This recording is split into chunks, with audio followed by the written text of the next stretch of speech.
Thank you, Mara. Can you tell us what happened at the court today?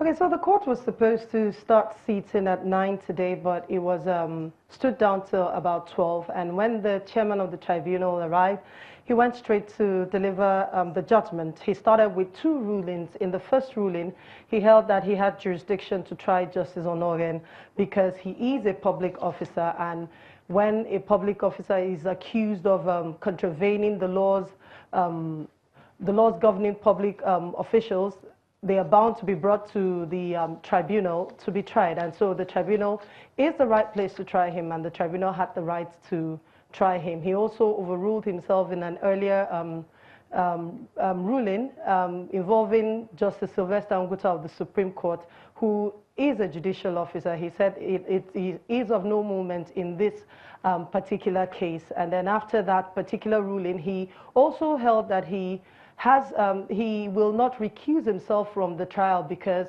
the reasons given by Justice Onnoghen that he had a case with EFCC is untrue. According to him, the EFCC has established that he has no case to answer, and so there is no room for bias as alleged by Justice Onnoghen. And after delivering that particular ruling, he now went straight to the judgment. In his judgment, he held that the prosecutor had been able to prove that Justice Onnoghen did contravene the public code for the code for public officers, and is therefore guilty of the charges leveled against him.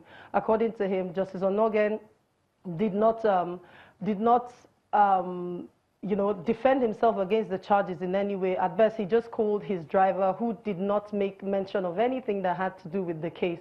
But he held that the prosecutor brought 3 witnesses who all testified and gave testimonies of fact, and that the evidence before the tribunal also showed that Justice Onnoghen had contravened. In fact, he said the evidence number 6 in particular, which is the cautionary statement Justice Onnoghen gave to the CCB, showed that he told the Bureau that he forgot to